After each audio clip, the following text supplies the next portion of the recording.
Assalamualaikum warahmatullahi wabarakatuh.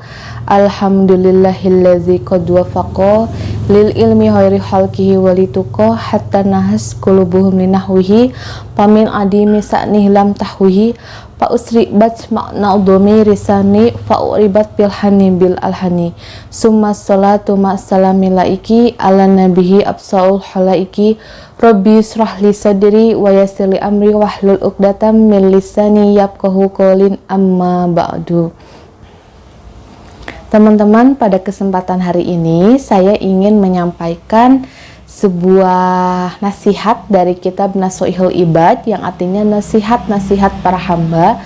Ketergesaan itu datangnya dari setan. Sementara dalam kitab Nashihul Ibad dijelaskan bahwa ada 5 perkara yang harus dilaksanakan secara tergesa-gesa, atau maksudnya dilaksanakan secara cepat, segera.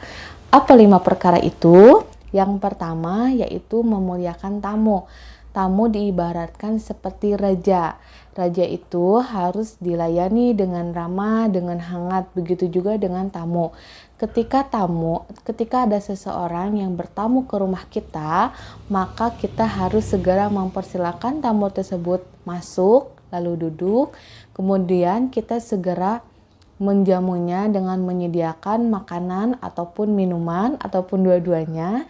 Dan yang ketiga perlu kita lakukan yaitu menanyakan perihal keperluan tamu tersebut.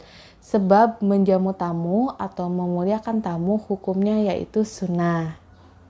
Yang kedua yang harus disegerakan yaitu memulasari mayat atau mengurus mayat. Ketika ada seorang yang meninggal, kita sebagai umat Islam terkena hukum fardu ain atau fardu kifayah.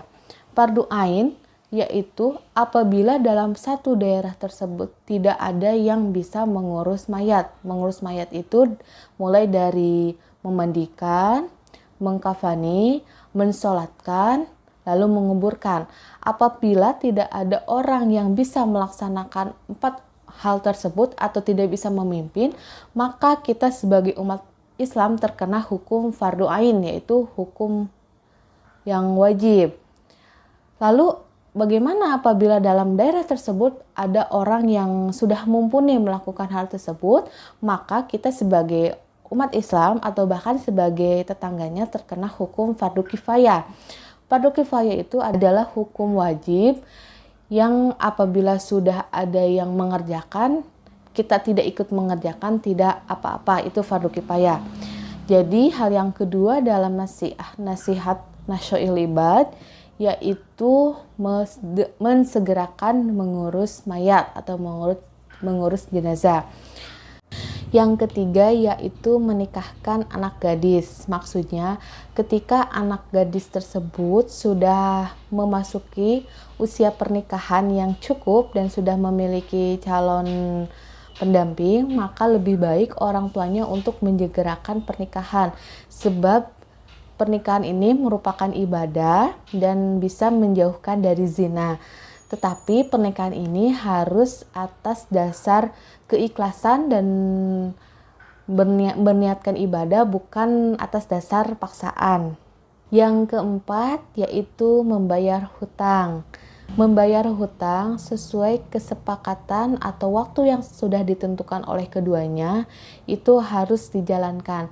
Sebab seseorang tidak akan masuk surga apabila masih memiliki hutang. Jadi bagi teman-teman semuanya yang masih memiliki hutang, mudah-mudahan disegerakan atau ada rezekinya untuk segera membayar hutang. Dan yang terakhir yang harus disegerakan yaitu bertaubat. Apabila kita secara sengaja maupun tidak sengaja sudah melakukan perbuatan yang dilarang oleh agama, perbuatan yang dibenci oleh Allah Subhanahu wa Ta'ala, maka segeralah kita bertobat, harus sesegera mungkin. Jangan sampai kita meremehkan hal tersebut dan itu bisa jadi mengundang murka Allah Subhanahu wa Ta'ala. Rasulullah Shallallahu Alaihi Wasallam yang sudah dijanjikan surga sama oleh Allah Subhanahu Wa Taala saja, beliau selalu bertobat beliau tetap melakukan tobat, apalagi kita sebagai manusia biasa yang tidak luput dari kesalahan dan dosa setiap detiknya. Maka dari itu teman-teman, mudah-mudahan kita semua termasuk umat yang memudahkan 5 perkara tadi, yang memudahkan menjalankan perintah Allah Subhanahu wa taala, terutama di bulan suci Ramadan ini. Mudah-mudahan kita selalu diberi semangat, selalu diberi kekuatan untuk selalu menjalankan ibadah-ibadah yang wajib maupun ibadah yang sunnah. Amin ya Allah ya Rabbal Alamin. Mungkin itu saja video kali ini. Terima kasih atas perhatiannya. Mohon maaf apabila banyak kekurangan. Wallahu muwaffiq ila aqwamit thoriq. Wassalamualaikum warahmatullahi wabarakatuh.